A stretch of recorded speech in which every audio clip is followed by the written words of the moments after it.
Assalamualaikum warahmatullahi wabarakatuh. Yang terhormat Profesor Dr. Maharina Sari MS, SEMSC, dan juga Profesor Dr. Satria Bangsawan, SEMSI selaku dosen pengampu mata kuliah Strategi Pemasaran. Izin memperkenalkan diri, nama Kalisa Amadia Putri dengan NPM 21110111042. Di sini saya akan mempresentasikan salah satu penerapan bab pada perusahaan global. Di sini untuk bab yang saya ambil yaitu bab 3 tentang strategi segmentasi pasar. Adapun perusahaan global yang saya ambil adalah perusahaan Yakult, di mana pemegang lisensi dari perusahaan Yakult di Indonesia yaitu PT Yakult Indonesia Persada. Untuk yang pertama, apa itu segmentasi pasar? Jadi segmentasi pasar itu adalah suatu proses membagi pasar menjadi kelompok-kelompok yang lebih kecil atau segmen-segmen berdasarkan karakteristik, kebutuhan, dan juga preferensi yang serupa. Nah, kegiatan segmentasi atau pengelompokan pasar ini sangat penting dilakukan dalam hal menentukan segmen mana yang nantinya akan dijadikan sebagai target konsumen dari suatu produk sebuah perusahaan. Segmentasi pasar itu dapat membantu perusahaan dalam hal memenuhi pasar yang menjadi target pemasaran produknya. Lalu yang selanjutnya adalah filosofi Yakult.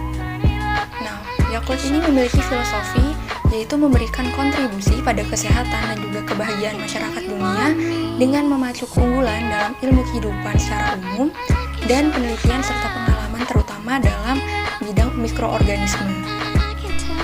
Dr. Minoru Shirota, pendiri Yakult, ini percaya akan pentingnya pencegahan sebelum sakit dan usus yang sehat itu membawa pada umur panjang. Beliau ini menganjurkan untuk menyebarkan kesehatan yang diinginkan oleh setiap orang dengan harga yang terjangkau.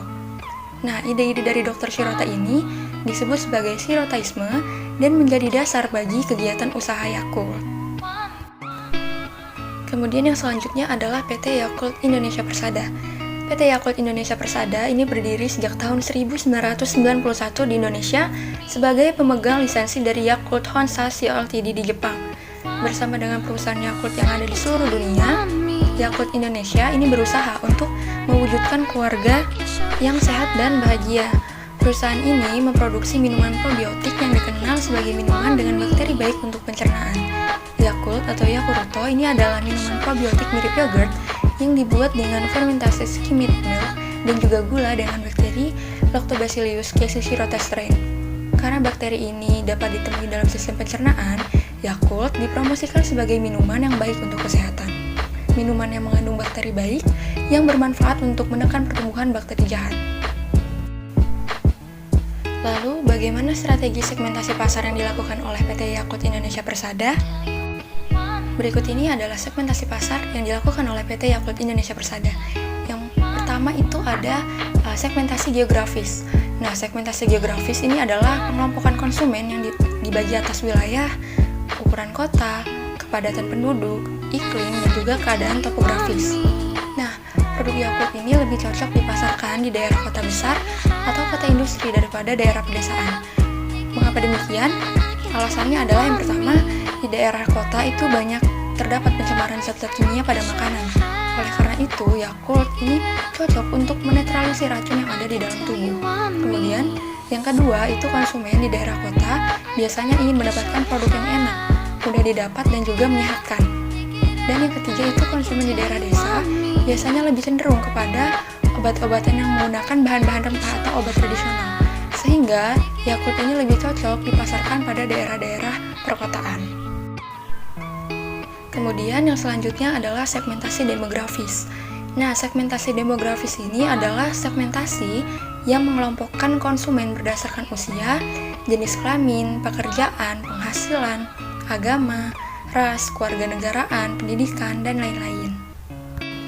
Produk Yakult ini cocok dikonsumsi oleh semua kalangan, baik anak-anak, remaja, ataupun orang tua.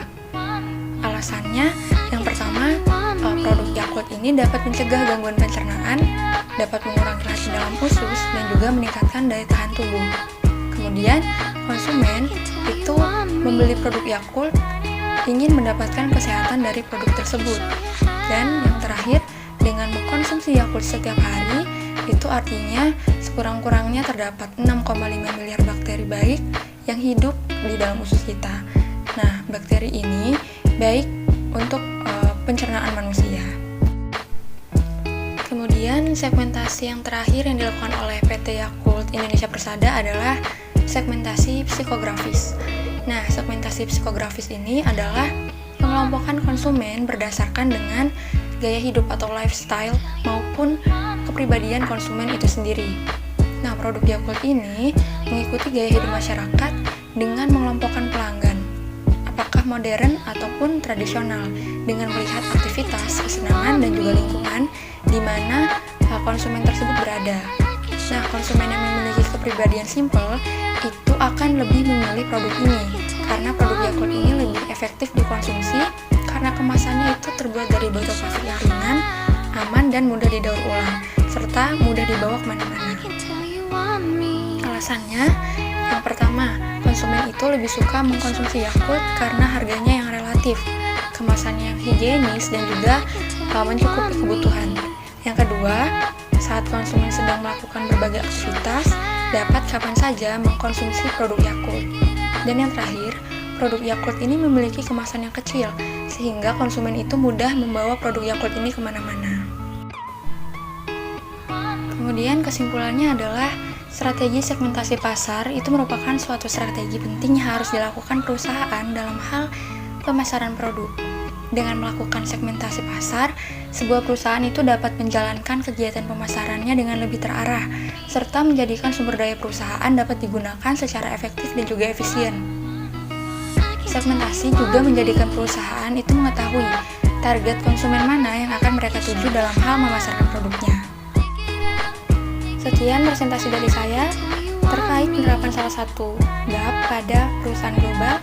Kurang lebihnya saya mohon maaf. Saya akhiri. Wassalamualaikum warahmatullahi wabarakatuh.